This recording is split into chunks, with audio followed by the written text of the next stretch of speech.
नमस्कार, बहुत स्वागत है आपका। आप देख रहे हैं किस्मत कनेक्शन और मैं हूं आपके साथ शैलेंद्र पांडे। आज हम बात करेंगे नव दुर्गा के 8वें स्वरूप के बारे में, जिनका नाम है माता महागौरी। क्या है माता महागौरी की महिमा और इनका पूजा विधान, इसको समझने का प्रयास करेंगे। हम आज बात कर रहे हैं माता महागौरी की। माता महागौरी कौन है और इनका महत्व क्या है?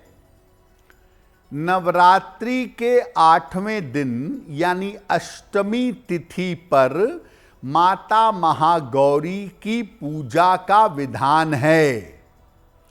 भगवान शिव की प्राप्ति के लिए इन्होंने कठोर तपस्या की थी, जिससे इनका शरीर काला पड़ गया था। जब भगवान शिव ने इनको दर्शन दिया तो अपने कमंडल से जल इनके ऊपर छिड़का और उनकी कृपा से इनका शरीर अत्यंत गौर वर्ण का हो गया और इसीलिए इनका नाम गौरी हो गया। माता महागौरी की पूजा नवरात्रि में तो करते ही हैं, इसके अलावा अलग से भी की जाती है। ऐसा माना जाता है कि माता सीता ने भगवान श्री राम की प्राप्ति के लिए माता गौरी की ही पूजा की थी। माता गौरी श्वेत वर्ण की हैं, श्वेत आभा है इनकी, और श्वेत रंग में इनका ध्यान करना अत्यंत लाभकारी होता है। विवाह ना हो रहा हो तब भी और वैवाहिक जीवन में दिक्कत हो तब भी विवाह संबंधी तमाम बाधाओं के निवारण में इनकी पूजा अचूक मानी जाती है। ज्योतिष में माता गौरी का संबंध शुक्र नामक ग्रह से माना जाता है, जो विवाह का स्वामी भी है और वैवाहिक जीवन का स्वामी भी है।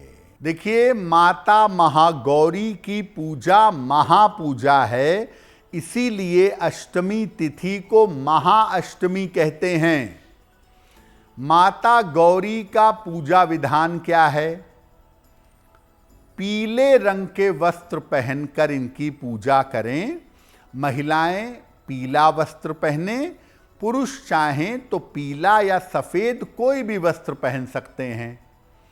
मां के समक्ष दीपक जलाएं और उनका ध्यान करें। श्वेते वृषे समारूढ़ा श्वेतांबर धरा शुचि महागौरी शुभम दद्यान महादेव प्रमोददा। उनका ध्यान करिए। पूजा में माता को सफेद या पीले फूल अर्पित करिए और इसके बाद इनके मंत्रों का जप करिए। माता गौरी का जो बेसिक मंत्र है, मूल मंत्र है, वो है ओम ह्रीं गौरिये नमः। ओम ह्रीं गौरिये नमः, इस मंत्र का जप करें। और अगर माता गौरी की पूजा मध्य रात्रि में आप करें और प्रार्थना करें, उनके मंत्रों का जप करें, शीघ्र विवाह, अच्छा वैवाहिक जीवन, धन संपन्नता और तपस्या का फल, ये आपको प्राप्त होगा।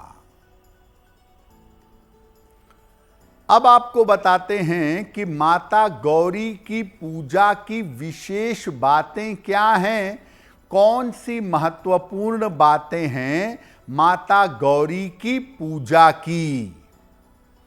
माता की उपासना सफेद रंग के वस्त्र धारण करके अगर आप करें तो आपके लिए बहुत शुभ होगा।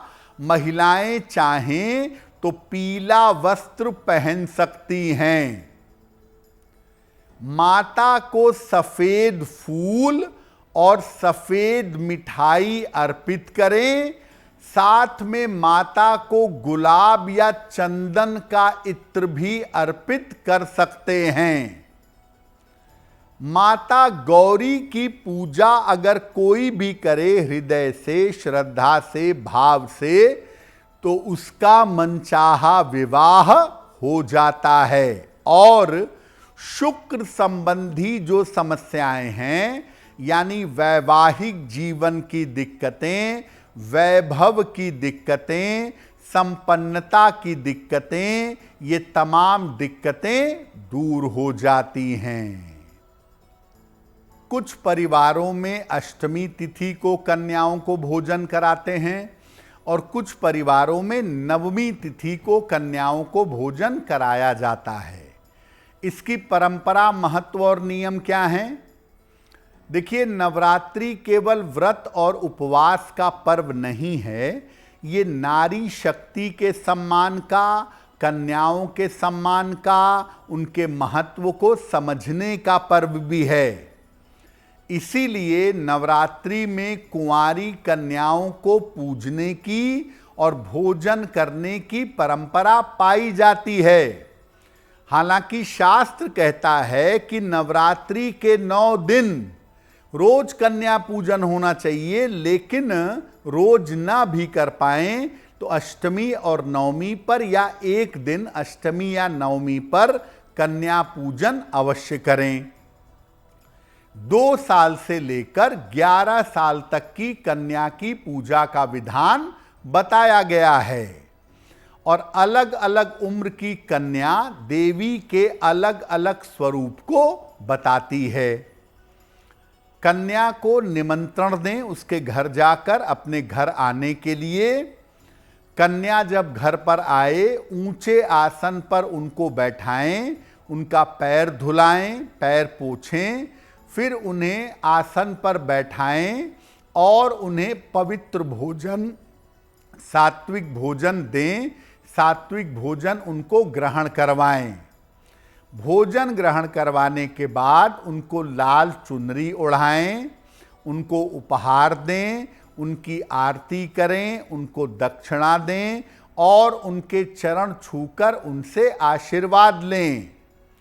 इस तरीके से आप अपने घर में अगर कन्या पूजन करें तो निश्चित रूप से आपको लाभ होगा। अगर आप मुझसे जुड़ करके अपनी समस्याओं का समाधान चाहते हैं और चाहते हैं कि आपकी समस्याओं को ज्योतिष के माध्यम से सुलझाया जाए, तो आप हमसे संपर्क कर सकते हैं, जुड़ सकते हैं एस्ट्रो तक पर।